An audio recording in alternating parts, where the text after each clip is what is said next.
Welcome to I'm Screaming, a podcast for anyone who's felt like shamelessly screaming at the top of their lungs over a moment in pop culture. Because sometimes pop culture can be scary and you gotta let it out. Let's scream about it together. Hello, Meg. Hello, Giselle. So nice to see you again. Even though I saw you less than 12 hours ago at this point, maybe Literally a little more, but it doesn't. It feels like an eternity. I know. I mean, it's so nice that you live in the city because obviously we get to see each other, which is hilarious that we saw each other yesterday but didn't record. I thought about that. I was like, I should have just come early and we should have just recorded. I mean, you kind of did come early whatever. too. But yeah, I was thinking we had a movie day yesterday, and we were just sitting on the couch for most of the day, and I was thinking, that crossed my mind maybe 3 times, where I was like, we could totally be recording right now and save ourselves the trouble of Zoom, but why would we met? Not that this isn't fun, but we were just too relaxed. We watched 2 movies. We did. We watched Patterson, starring the one and only birthday boy Adam Driver, which was good. It was really good. I think we all liked it. I just love Adam Driver.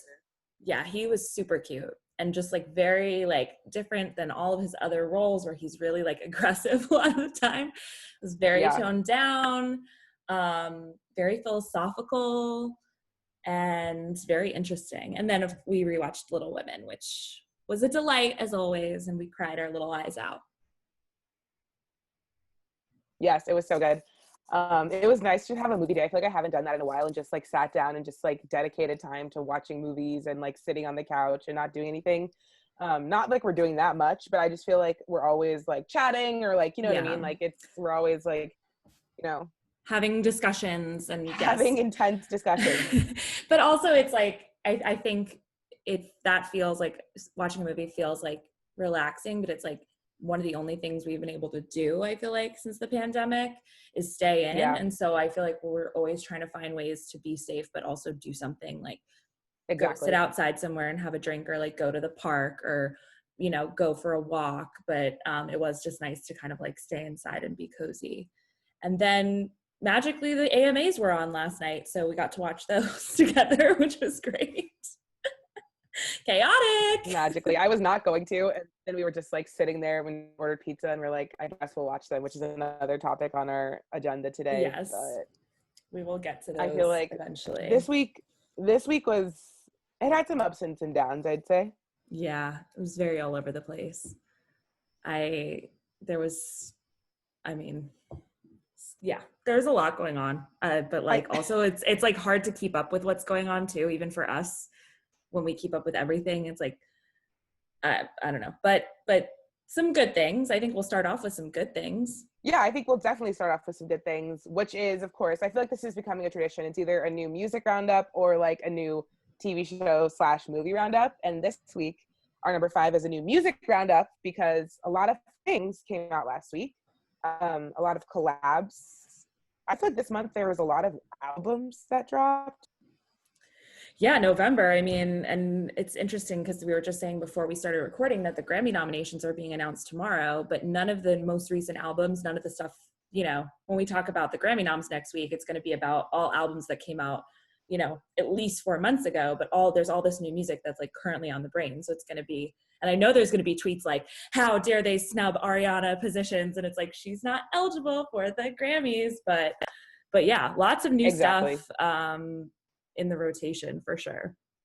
Yeah, I feel like we could start with, the new album that was released, and that's Good News by Miss Megan THEEEEEE Stallion.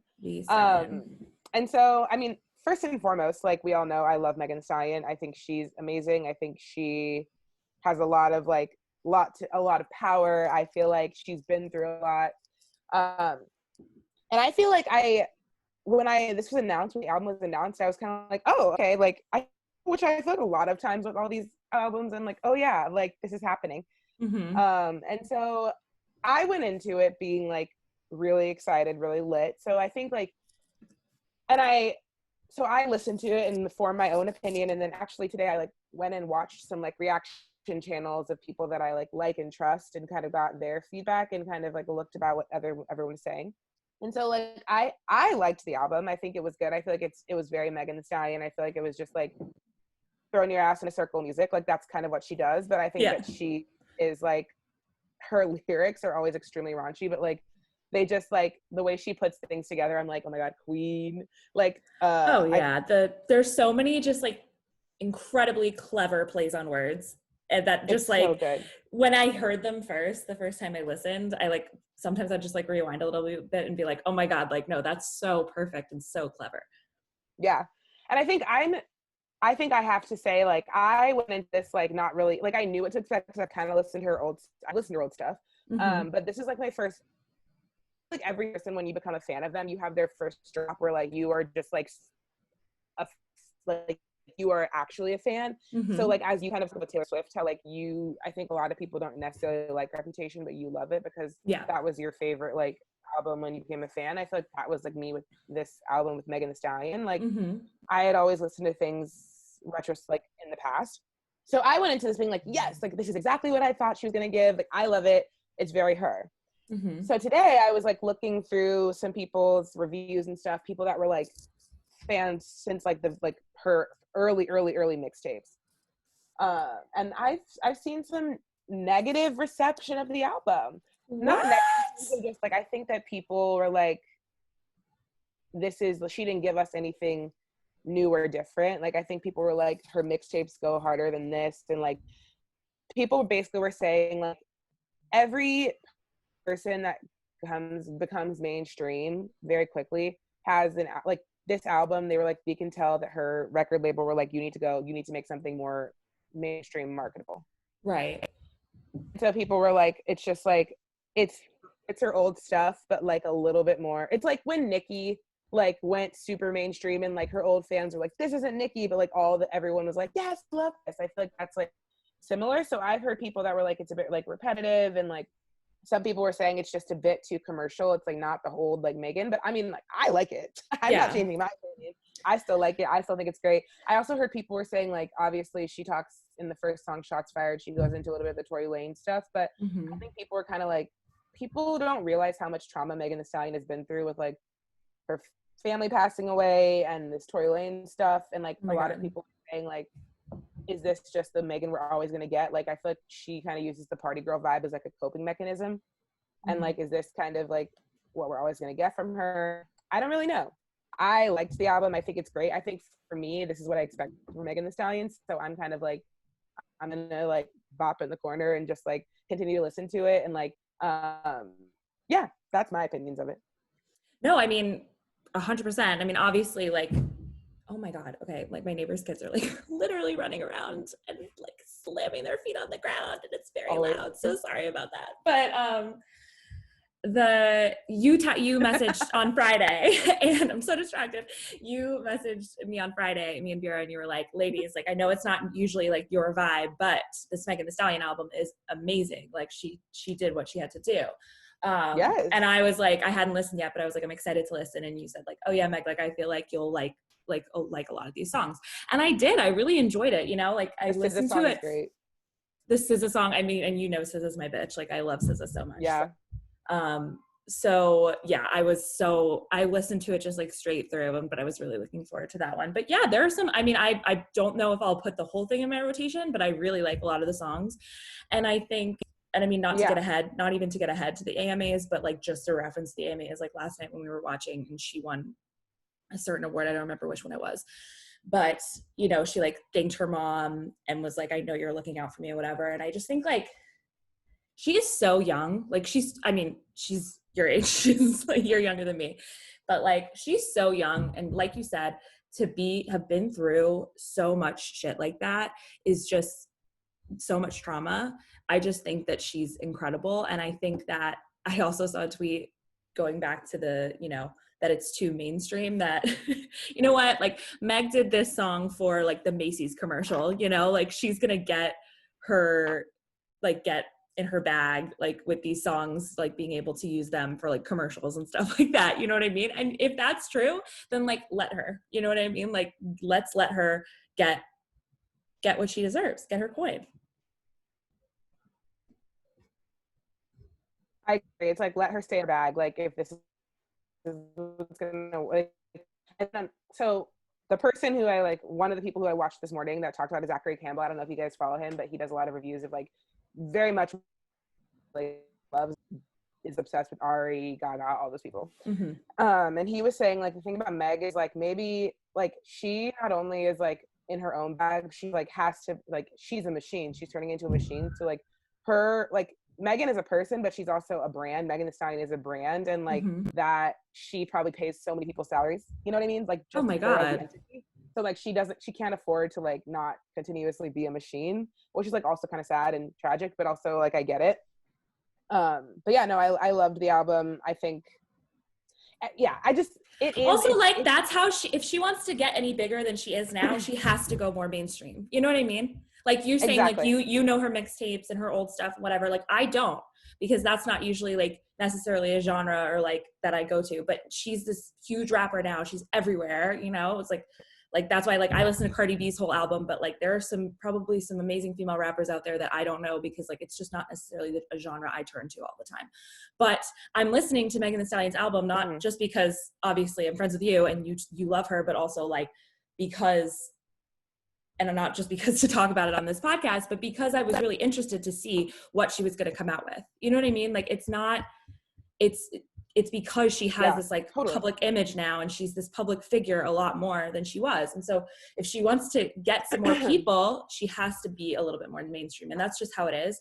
And I get that like maybe some people are annoyed about that, but that's just how it is. And I still think the music is good. So, you know, just because it's a little more mainstream doesn't mean that it's not fun or great to listen to or like sending her same message. I mean, like she's so much about obviously like one thing, body positivity, and this Body song is like fucking a hit, you know. It's amazing. Yeah, it's so good. Yeah, it's addicting. It's so good. TikTok. It's catchy, and it's gonna be everywhere for the next couple of months, and that's what she needed to do, and she did what she had to do. Agreed. So yeah, Megan, you and Megan Thee Stallion. I think Megan Thee Stallion did what she had to do. I like the album, and it's catchy as fuck. So congrats to her. Yes. And so then we have the other two things we want to talk about, which are two collabs that came out on the same day. Ooh. And we posted about it on Instagram, a little showdown. We did. The girls are fighting. The girls are fighting. What is the tea? And that is Miss Cyrus, Miss Miley, and Miss Dua P coming out with with Prisoner. Yep. And then Justin Bieber and Shawn Mendes coming out with Monster. Which I like both songs. I think obviously they're extremely different. I also think it's funny because like Justin, I've been on such a roller coaster with Justin Bieber because like obviously as many people, like we all know his songs like from the past, and then he went through a very chaotic phase. I was actually at the height of my Justin Bieber fandom was during the Purpose era, which is an amazing album. Yeah. Like Justin delivered on Purpose.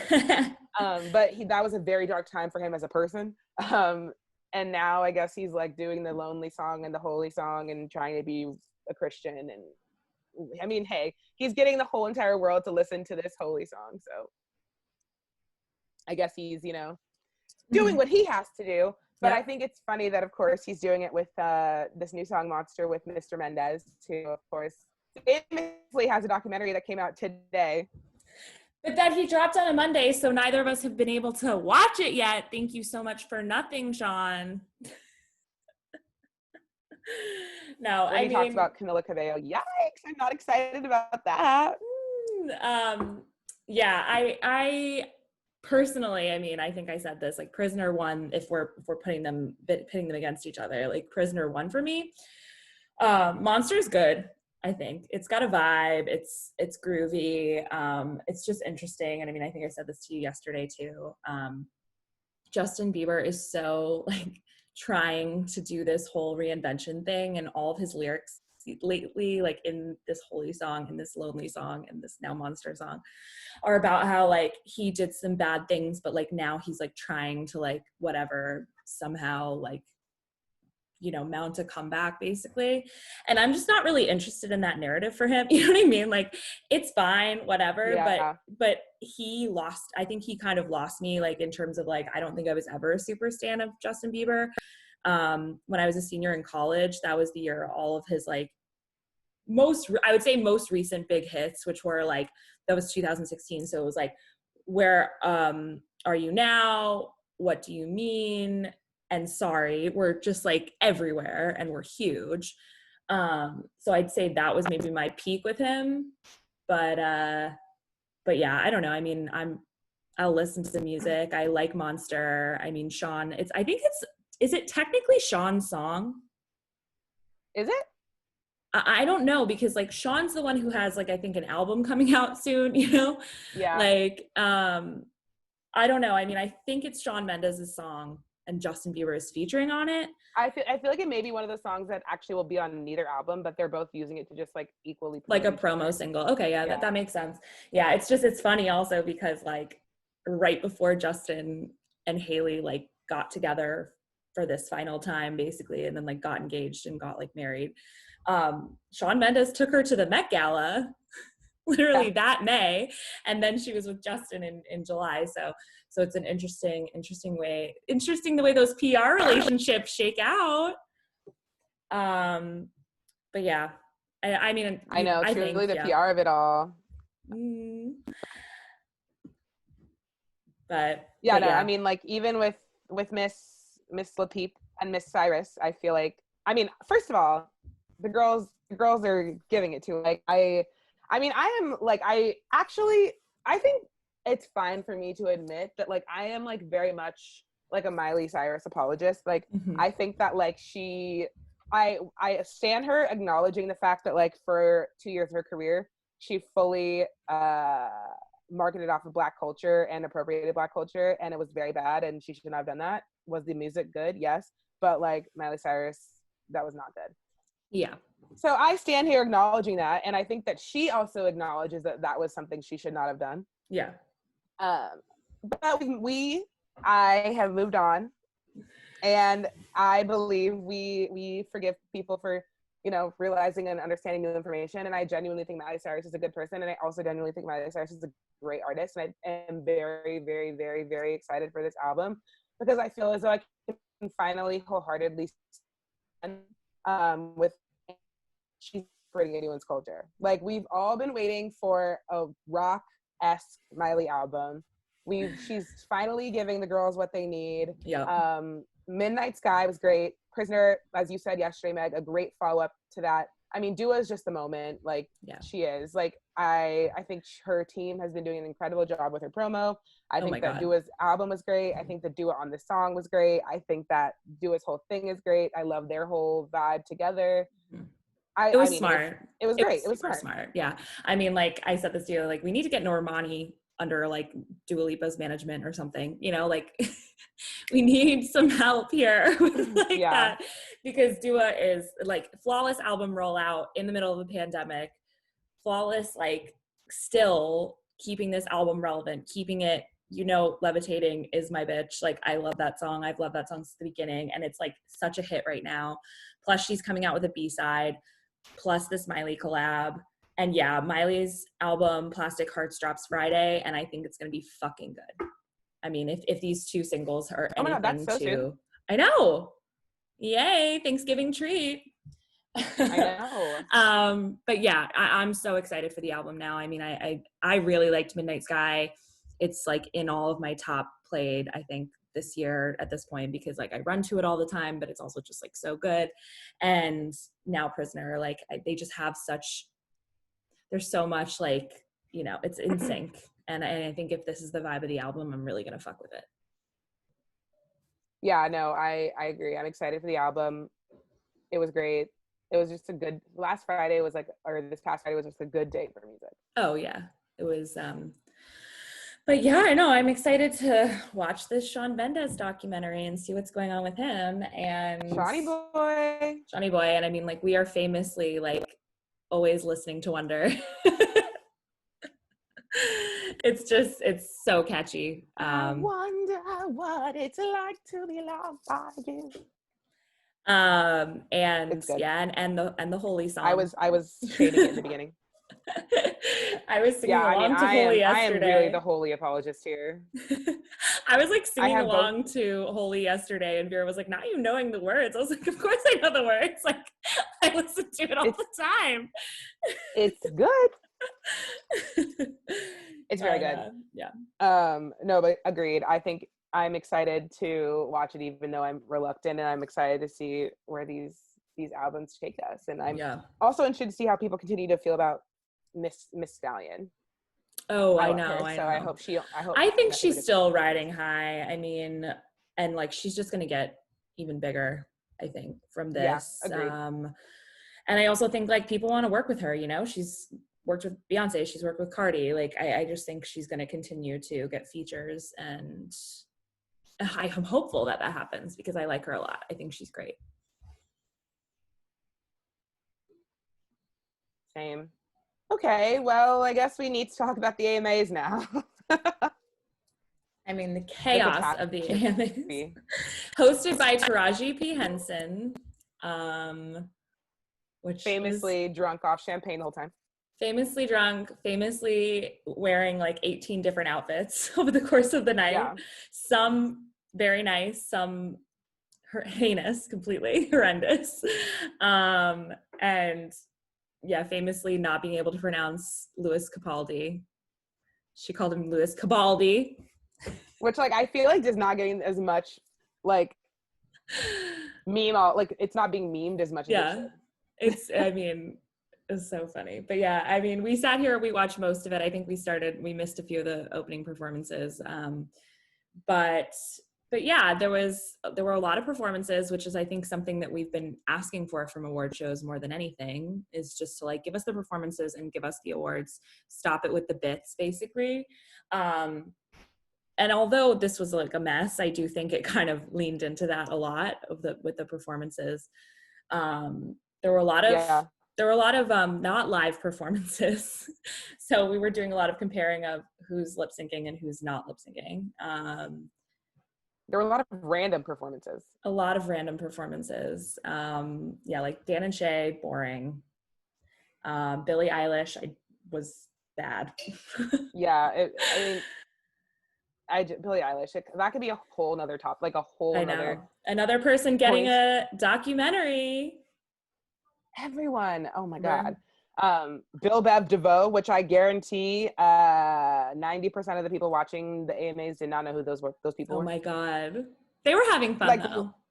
No, I mean, yeah, like I like Bill Bev DeVoe. Like I know who they are. My parents listened to Bill Bev DeVoe. Like I listened to New Edition, but like I guarantee like all the Gen Zers were like, what the fuck? What is this? Poison? Like they that song is, but it's a great song.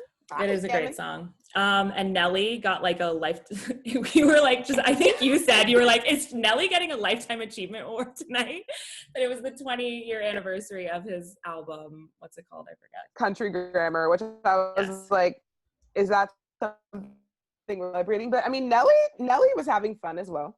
Nelly is having a moment. He's on the finale of Dancing with the Stars tonight. So by the time everyone listens to this, we might know if he wins or not. I mean, he's apparently like the guy that's in the finale that doesn't deserve to be there, but like good for Nelly. He's like, I was saying, he's like 56 or something. He's looking great. Yeah, there's always one. And who else? Yeah, J-Lo performed with Maluma, who they both lip synced, and it was actually not that great of a lip sync. So I was like, but J-Lo was giving us choreo, incredible choreo. Yeah, but completely just like sitting on opposite ends of a table from each other, lip singing at each other. It was it was incredible to watch. Mr. Mendez was pretty good. Yeah, I think Shawn actually always has a great live performance. I'm always like happy with Shawn's lives. Oh, I mean, there's no doubt. There's no doubt about the talent there. Anywhere, you know, like he's talented as hell. He's just messy. Yeah, who else?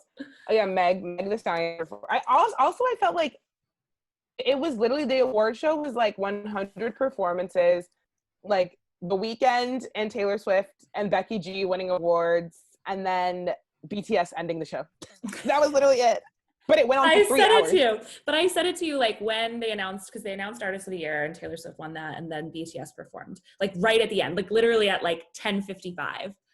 And basically I was like, it's like we're watching a completely different award show now, because Taylor Swift wasn't mentioned previously before that, like at all, basically. And then it was like, she won 3 awards. And then it was like, and now we're jetting off to South Korea to jetting have off. BTS perform. But the whole award show before that was like Justin Bieber and Dan and Shay winning, and The Weeknd winning, and The Weeknd coming out in his stupid fucking like bandages and shit. Like, I'm so tired of him with this like look. It's so annoying. And like, I'm tired. And Meg and Cardi. And then remember the Taraji Meg bit where Meg was like, I'm scared.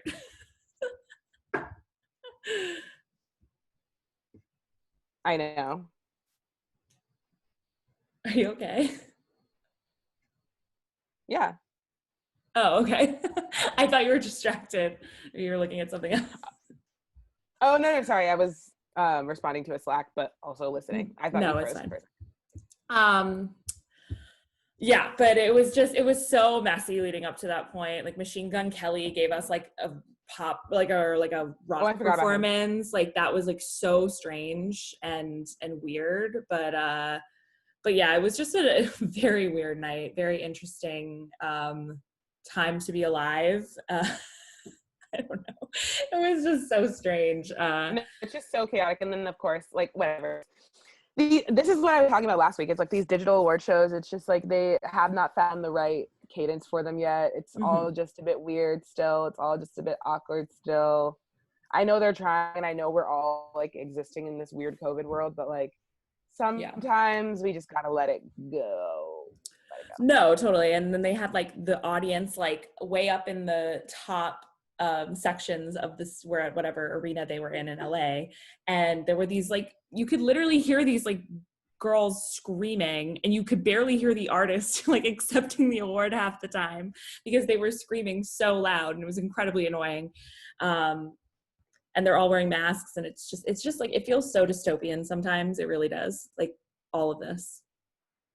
I know, it really, it's hard. It's like it's like, we actually, on the way home, Vera and I were talking about this. We were like, it's so weird because there's moments that feel so normal and then like truly all of a sudden, like, you'll see people performing in masks, or like walk outside and like you need to wear your mask, but in like 5 seconds ago you were like sitting in your friend's house as you normally used to, and it's just like all so odd. Yeah, I need them to get this whole award show thing together before the Grammys. I am gonna be sad if the Grammys are shit.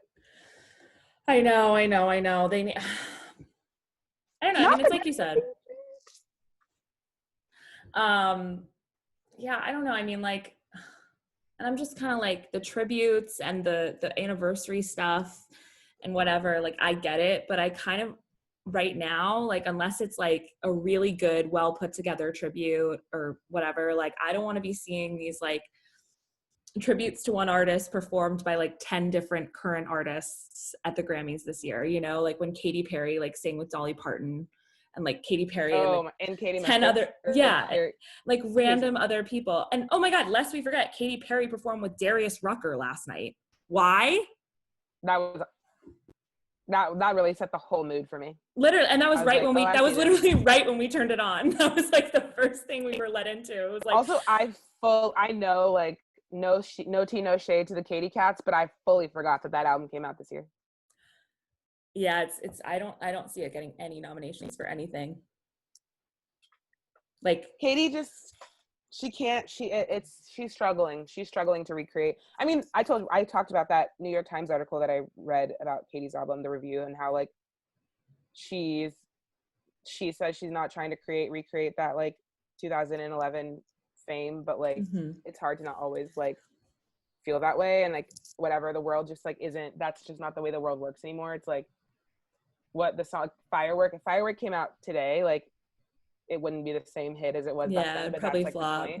Because it's like, even those 2 random guys that perform "Why You Always in the Mood," like that's like a song of the time, like 2020, you know what I mean? But like that might be the only hit they ever make. You know, like they might, and I mean, they might just like conversation. That's another conversation we can have off cam, whatever. Thing is like, is is there ever, like, what does it mean to have a timeless song anymore? Like, if in 2020, is there such a thing as a timeless bop? I don't know. Exactly. And I mean, like, again, it's about, with Katy Perry, like, it's about you have to reinvent yourself all the time. We've talked about this a million times with Lady Gaga and Taylor Swift and all these people, that it's really hard to do. And I just think Katy Perry, unfortunately, has not found the right formula. And it's been like almost too long at this point, you know, like, I don't know, like, I want her to do well. Like, you know what I mean? Like, we want women. We don't wish ill will on Miss Katy Cat. Exactly. Like, but I don't know. I mean, it just feels like, even when I really like one of her songs, like, I really, really enjoyed Never Really Over. But that's like the only thing I can remember from the past like 3 years from her, basically. Like, I know this Daisy song, it's on in like CBS all the time, but like, I can't imagine her next album, you know, coming out and it being like like you said, as popular as something like Teenage Dream was, or like completely taking over the radio anymore. It just feels like she's fighting the losing battle at this point.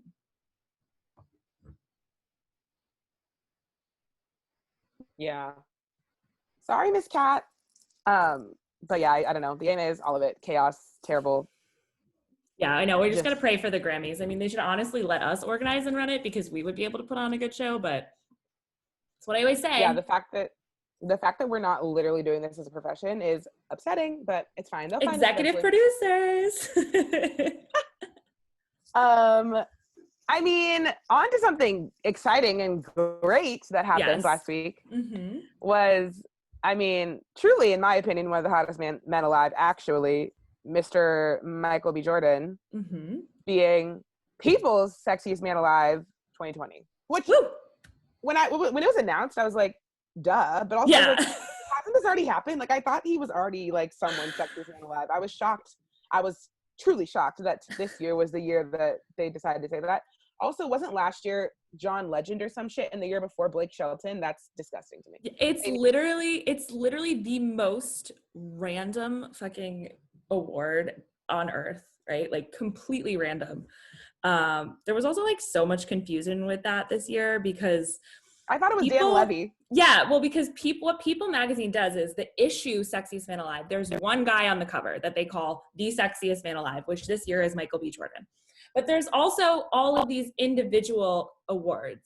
Like, they do like Sexiest Dad, Sexiest like country singer, Sexiest this, Sexiest, you know, like Sexiest TV host, right? They do all this like random, and in the issue, there's like millions of photos, whatever. Like, Chris Evans got one this year. And like, Dan Levy was Sexiest Man in Quarantine, which they announced. Dan Levy posted it like before the embargo of Michael B. Jordan. They announced it. So like, Dumois, the account was like, which is like the most annoying account on the internet at this point, was like posting, being like, oh, I know, somebody told me, but like, and like, a lot of you are guessing right, but like, I can't tell you, and was like giving hints and stuff like that. And then people were sending it to her being like, oh my God, no, it's Dan Levy. Like, they already announced it. And she's like, no, like, that's like a lesser like award or whatever. But it was confusing, you know, it's weird. And then they announced it on Jimmy Kimmel, and it's just like, but good for Michael B. I'm happy for him. Yeah, exactly. Like, Michael B. Jordan actually is one of the hottest men alive. This is not false. I can get behind it. I think it's correct. Literally, I mean, obviously, like, if they didn't, I mean, the trajectory of this award, I can't. Like, the history of this award is insane. Like, they've been doing it since like the 80s, but basically since the millennium, right? So in 2000 we have Brad Pitt, right? Makes sense. 2001 we have Pierce Brosnan. 2002 we have Ben Affleck. Then we got Johnny Depp. Did not age well. Jude Law, which I will stand behind that, because Jude Law on The Holiday is sexy. I'm going on the record here. Jude Law on The Holiday is really, really sexy, and also in some other things as well. He hasn't aged very well either, but if you watch The Holiday, he's very sexy. Yeah. Then we got Matthew McConaughey, George Clooney, Matt Damon, Hugh Jackman, Johnny Depp again. I mean, the thing is, it's like, I definitely remember in my past life, like, I thought Johnny Depp was hot, but like, I can't, obviously he's like extremely problematic, so I can't subscribe to that any longer, but I can understand. Yeah. I can't really get on that boat with you, but I respect your opinion. You drag me about Jude Law, I'll drag you about Johnny Depp. It's okay. I will take that. But on the record, I do not stand him now. No, we know. Okay, just making sure everyone knows that. Of course. Okay, so then we've got 2010, Ryan Reynolds, Bradley Cooper, Channing Tatum, Adam Levine. I never thought Channing Tatum was hot. Never. No, his face never did it for me. It's like, obviously he's got an incredible body, but the face just never did it for me. Adam Levine, Chris Hemsworth, David Beckham, Dwayne "The Rock" Johnson, Blake Shelton. That's tragic. Idris Elba, John Legend, and now Michael B. Jordan. Just the trajectory of that is truly deranged. Like the pivots from David Beckham to The Rock to Blake Shelton to Idris Elba, who is an incredibly sexy man, then to John Legend, who I'm sorry is just like, I would never describe him as sexy. You know what I mean? No. Like he looks like never. Arthur. No, I mean it's honestly. I mean, yeah, I was actually excited when before I knew it was Michael Jordan, who I like, obviously think is hot, is like one of my top 5 celebrity crushes, whatever. Mm-hmm. I was excited when they said Dan Levy. I was like, okay, yes, like queer representation, woo. Yeah. And then that was not true. But you know, No, totally. I mean, that's a good point.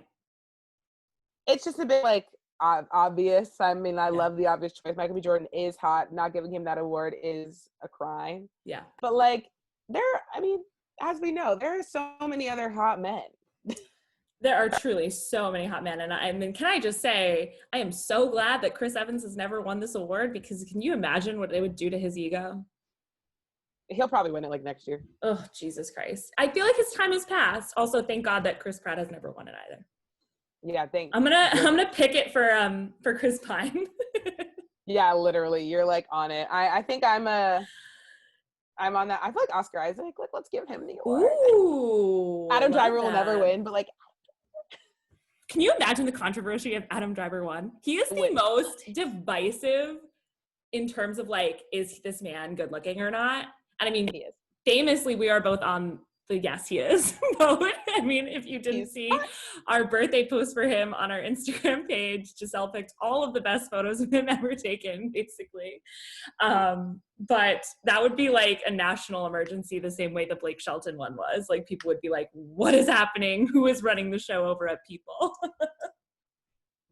I know, people would be so mad. Let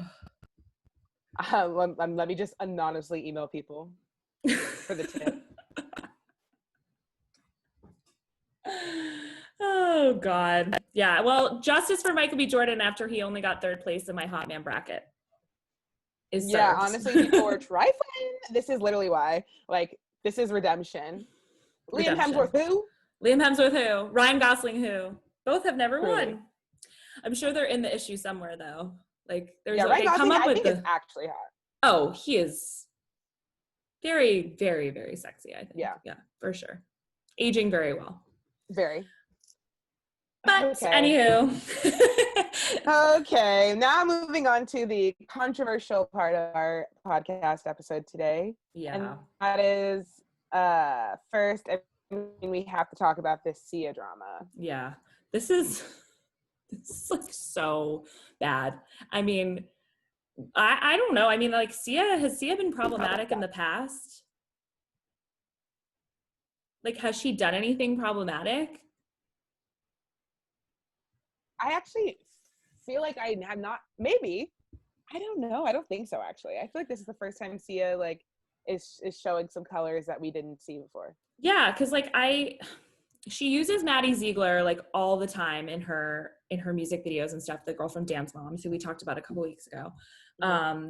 And I know that she's a big Survivor fan, and she always picks a favorite contestant. And like, if they're not the winner, or even if they are the winner, like she'll like give them $10,000 or something, like to help them. If they have like a good story, whatever. Wait, for what? Which is like for Survivor.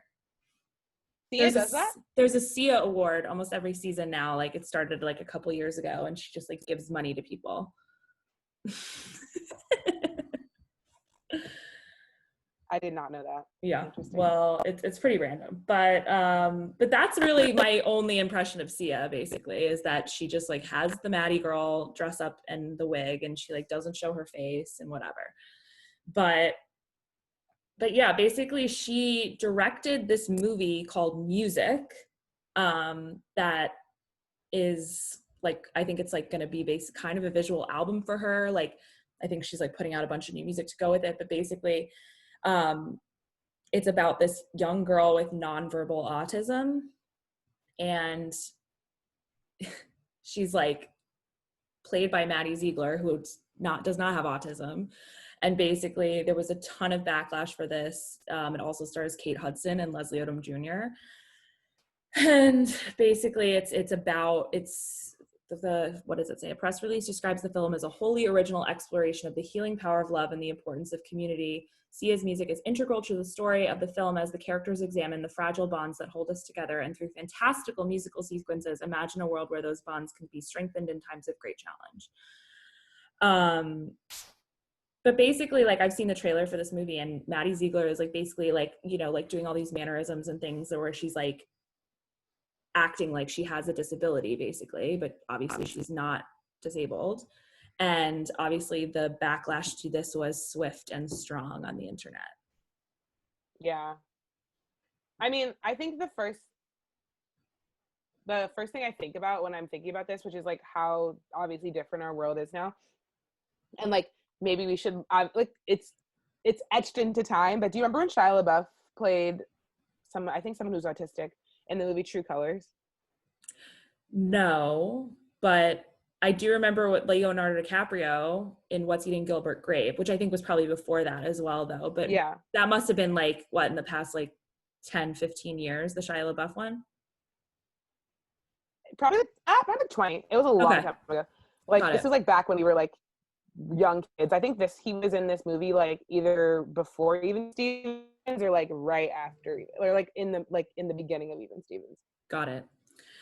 Yeah. But I feel like this is like something that's happened a lot, which is like able actors playing someone with a disability, which like I was talking to Meg yesterday, and I think this is like going to be this is introducing a new conversation into, like, it's not new, it's something that's been talked about, but like into popular culture is like this idea of dismantling ableism, which is like, I think extremely important. And I think it's like different, but also similar to like what we talk about a lot about like non-queer actors playing queer parts, and like not trans people playing trans parts. Like, I think that's like, it's along the similar lines. It's like how many probably like actors with autism are trying to book roles and to get roles and like deserve equally as much as Matt Ziegler to have the role, you know, but like because like it's just the world. It's like, of course they're gonna put someone in the role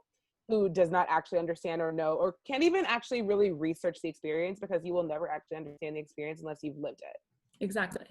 100%. And it's, sorry, go ahead. Sia, no. Of course, Sia is like defending her choice. Oh my God. Like firmly, like will not, like refuses to kind of back down. I mean, people, I think, initially assumed that she hadn't consulted anyone with lived experience, but like you said, like you can't actually really like, this is just like, it's such a specific thing, and it's so hard.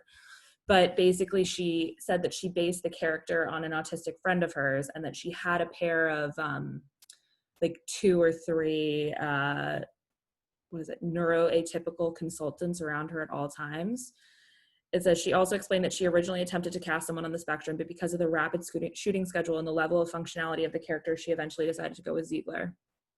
But yeah, I mean, people obviously were talking about this, you know, this person tweeted at her, "This is totally unacceptable, and there are no excuses. You should know better than to be to allow able-bodied and neurotypical to represent the disabled community. It's incredibly offensive, as is the infantilization of the character, sickened, and not even captioned, don't release this. She's responding like, the movie is both a love letter to caregivers and to the autism community. I have my own unique view of the community and felt it is underrepresented and compelled to make it. If that makes me a shit, I'm a shit, but my intentions are awesome.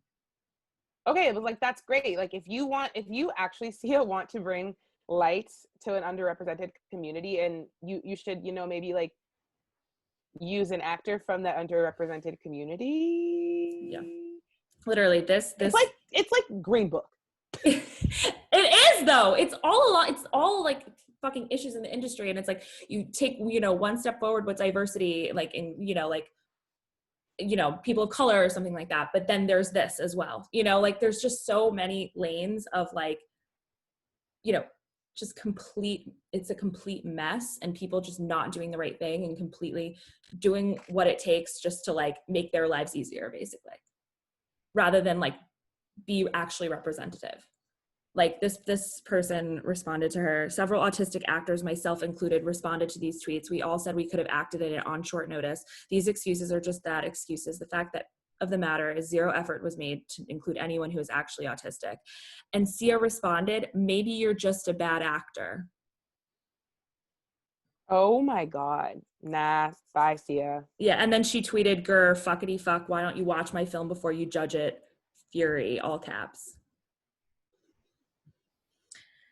No, so yeah.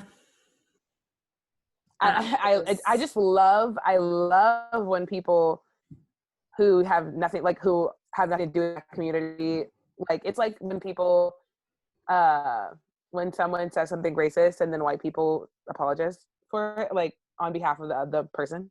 I'm like, this is literally it. It's like Sia has actually nothing to do with the like disabled community, like whatever. She has a friend who possibly is disabled, like that's literally like people being like, I have a black friend. Like that's just so upsetting. Like you literally have people who are, as they have said, autistic, who are saying we could have acted in this film, like, and you're yelling at them. No, it's no. so bad. Yeah, so that's something that happened. That's not good. That's a reminder that there's a lot of work to be done. I know. That's why I asked. That's why I was like, has she done problematic shit before? And maybe she has, and I just don't know. But like, it just sucks. People like fucking coming out of the woodwork doing this crap, and it's like, I just don't understand. I just don't understand the thinking behind it. And then it's like, if you can't get someone who has autism, or an autistic actor or something like that to play that role, then maybe you should change the direction of your movie. You'd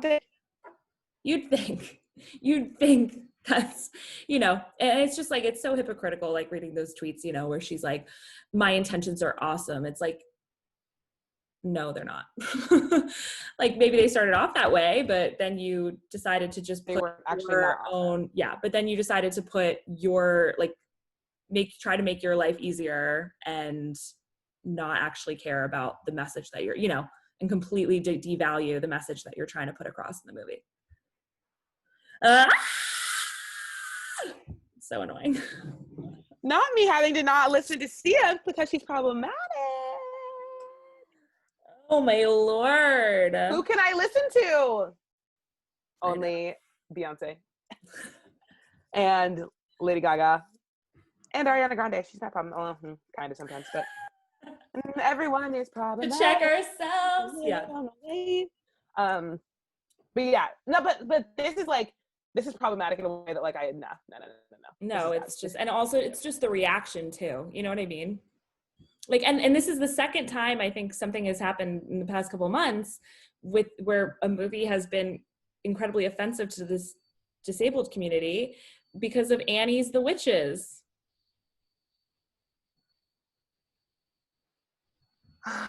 I know. But like the reaction to that, and it's like, I watched it before this backlash started. And the reaction to that from the studio and from all the people involved was very apologetic.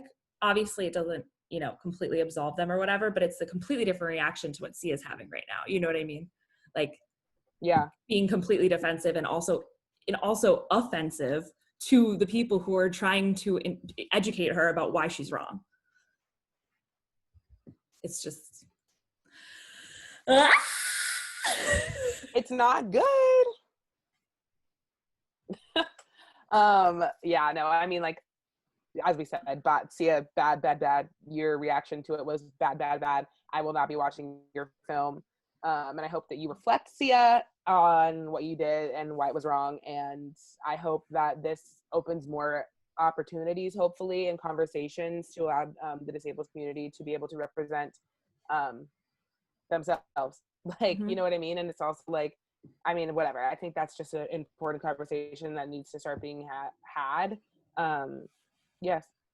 Let's I mean, have yeah, it. that's as all. in, like, the world, like, let's as a collective be better. Let's think about it. I mean, Let's it's not just be ableist. unbelievable. Jesus It's Christ. unbelievable to me. Like, and I mean, it's just, it shouldn't be so unbelievable because I know people are just like stupid, but like that no one took a second thought about this. I can't. So stupid.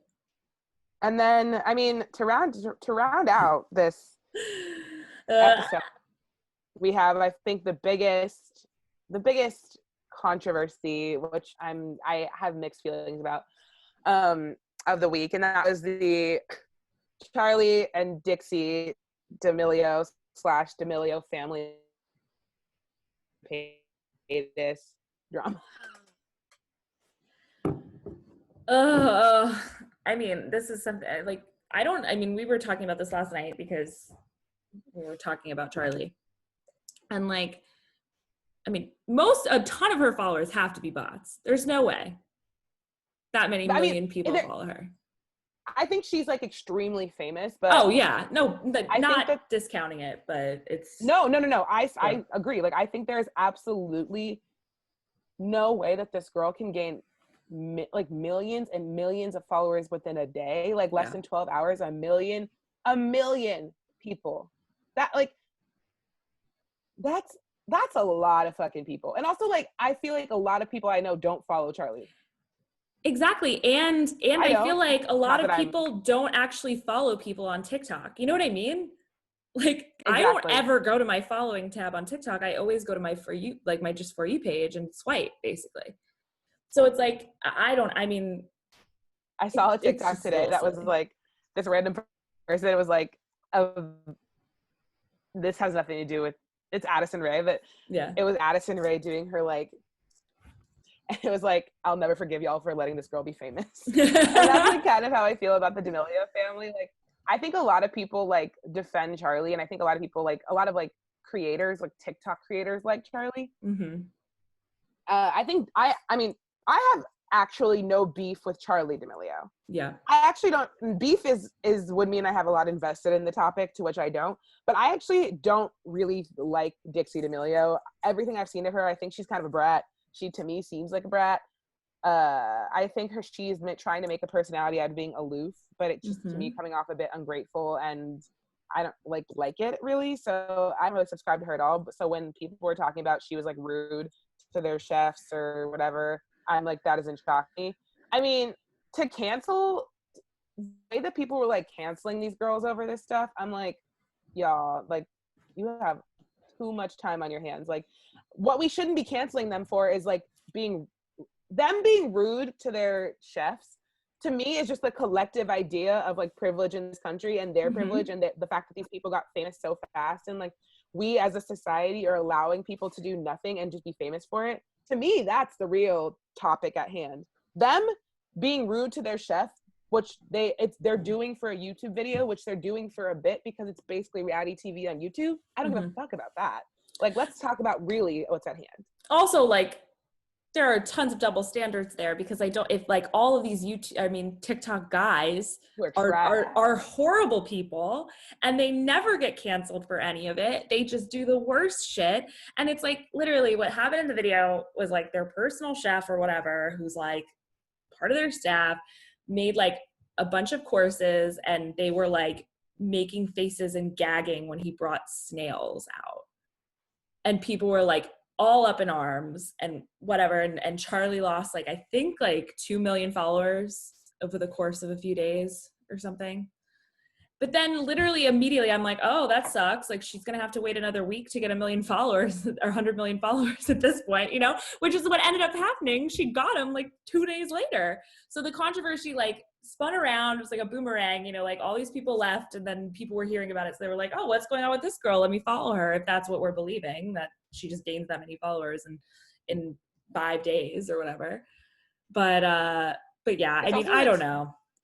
The TikTok algorithm is just like, I mean, I love TikTok. I'm always on it. But like, if you like watch, it was like that drama was drama for 5 seconds. And like everyone just uses their drama as like a way to do their own thing. It's like people duetting it, like people talking about people defending Charlie, people shitting on Charlie, people like making things up about it, people talking about Trisha Paytas being racist and trash and awful. I'm like, Trisha Paytas, literally go away. I like am so tired of hearing her voice. And then like people hated James Charles, now they don't hate James Charles. I'm like, Gen Z and these people that they love, I can't keep up. I cannot keep up. I know that's the thing. It's like I enjoy, like, as we've said on this podcast, I really enjoy a lot of the Gen Zers and, you know, teens on TikTok and everything. But I feel like these people they put up on pedestals for doing little dance moves is not something I can sign off on, is not something that I can stand or I can support at all. And I just think it lacks originality. They all, you know, completely lose any sense of originality after 5 minutes. Like you said, the lifespan on any sort of joke or any sort of trend on TikTok is minuscule. So same way, you know, they have nothing basically to offer then, because they're like, oh, like my 5 seconds are up. So like, let me just continue to do these like basic ass, like old, like boring dance moves. Sorry, like I never was into the TikTok dances. I can't really dance very well, so it wasn't really something I was doing during quarantine. But like, I don't understand why people are so obsessed with them. It doesn't really make any sense. But yeah, the Trisha Paytas thing. Like, it's just, TikTok is so frustrating to me sometimes, because like obviously my algorithm shows me people I want to see, but like I will stay saying that like basically I'm so tired of seeing like little white girls, little white men, anyone who's not Black, basically put their finger over their mouth instead of saying the N-word. Like it just because you do that doesn't mean that you are like suddenly a saint and you are absolved of all the terrible things. Like it's just so annoying, and I'm so tired of seeing it. And like as that I say this, it's like Dixie D'Amelio deleted the video, but she literally put like an audio of Trisha Paytas saying the N-word and was like dancing to it. I'm like, and people were like, yes, Dixie, get her. I'm like, you are literally using, 2 white women are using racism and literally like Black people's plight in this word to like weaponize it towards each other. Okay, I didn't even get that. I don't even understand that that's what it was. I thought she was just dancing to the sound. Like this is because, you know, I just like, I can't keep up with these people, but it's like, that's disgusting. That is fucking Dixie, horrendous. What, to like get one up in your feud, you're gonna like, oh, I can't deal with it. It's literally making millions of followers, probably many of them are Black, relive that trauma.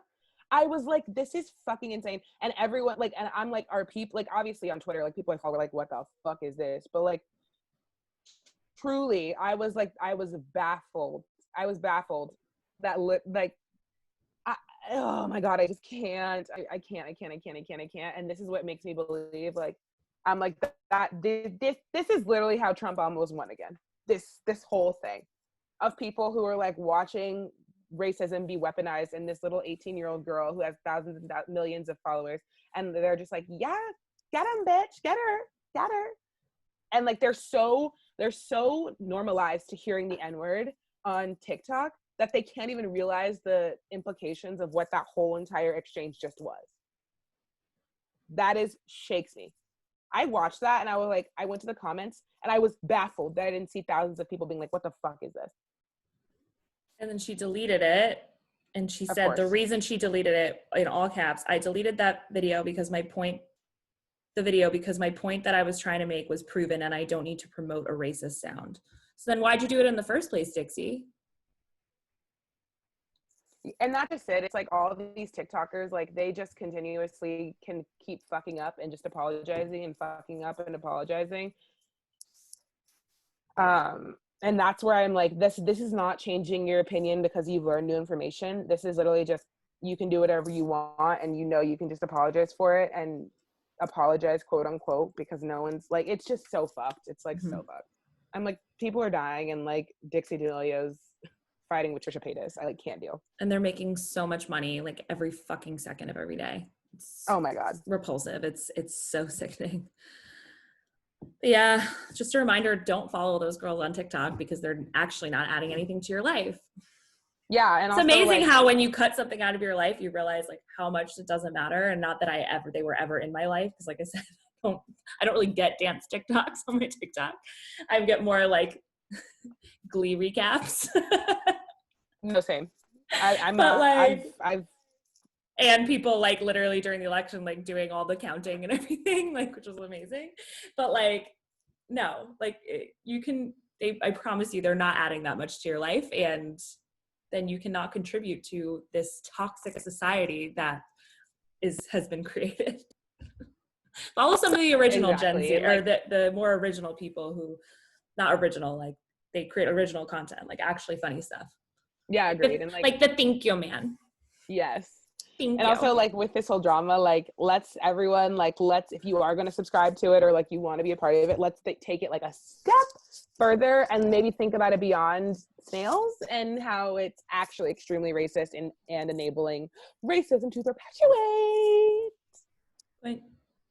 Points were made. As always.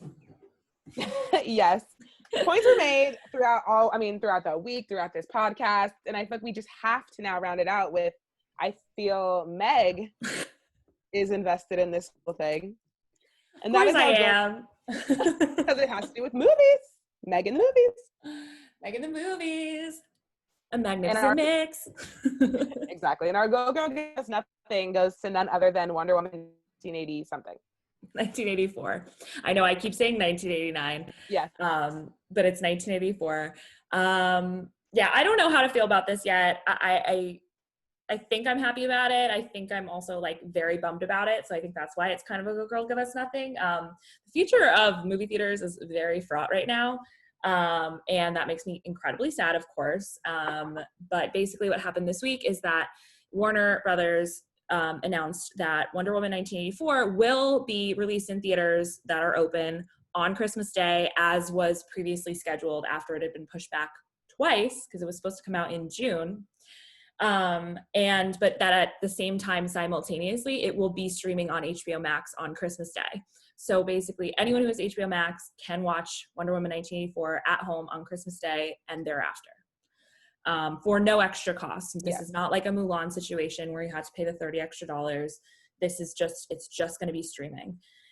And yeah, I mean, I don't know if this is a Go Girl Give Us Nothing to HBO Max, because HBO Max had a terrible rollout in terms of when it launched back in I think the summer, because nobody could understand what it was, but it's actually a really incredible service, I think, that has a really broad back catalog and so much stuff to watch.